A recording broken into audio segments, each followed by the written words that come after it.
Hello everyone. Thank you for joining us and sharing your inspiring storytellings in our competition. We're so thrilled to have witnessed such talent and dedication. Keep practicing and challenging yourself to grow even further. We wish you all the best in your journey ahead and keep up the great work. You may start whenever you are ready. Hi, my name is Jaden Rhys Susanto. My school is from Santo Antonius. Today, I would like to tell you a story about Malingkundang from West Sumatra. Once upon a time, in a seaside village in Padang, lived a widow called Mande Rubaya with her only son named Malingkundang. Mande loved her son so much that turned Maling into a spoiled child. Many months and many years passed by, and Maling already grew up to be an adult, and his mother became an old woman. One day, Maling asked his mother if he can leave Padang to another city to get better fortune for the family. But Mande denied his request and told him to stay here and take care of her instead. Mother, this is a once-in-a-lifetime opportunity for me. Not every year a ship this large docks here. I want to take this opportunity to change our fate. Please, let me go.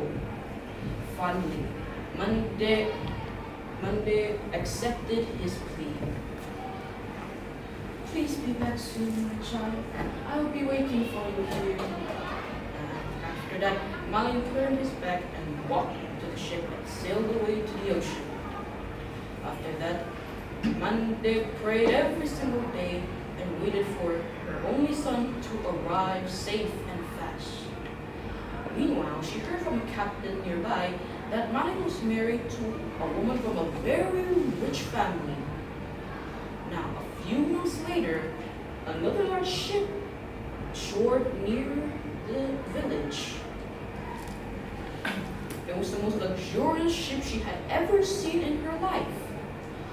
After the ship shored near the village, a pair of rich couples walked off the ship with lustrous clothing and golden embroidered attires.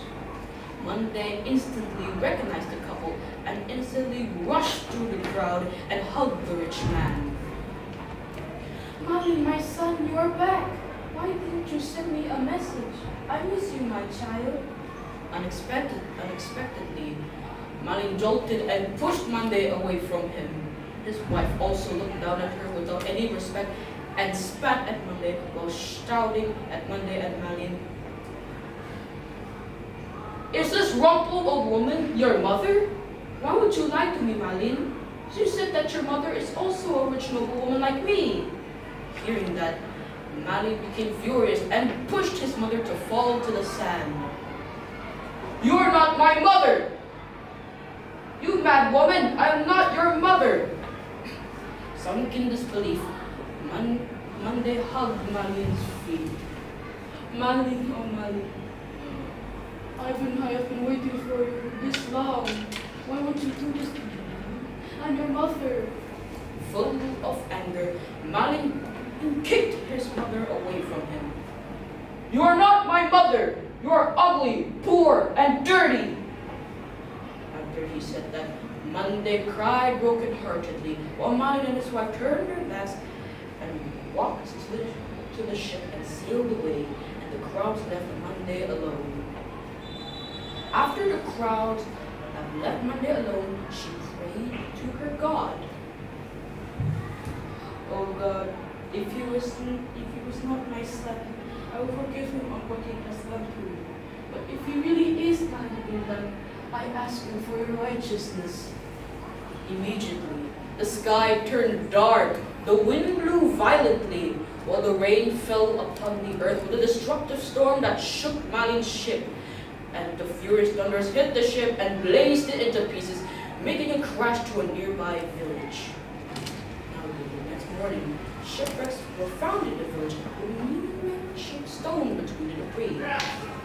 This stone was believed to be the cursed form of Malingkundang, meaning for forgiveness until today. Now, the moral of the story is love your parents unconditionally in any condition. Never forget their good deeds for us. Thank you for listening to the story. Okay.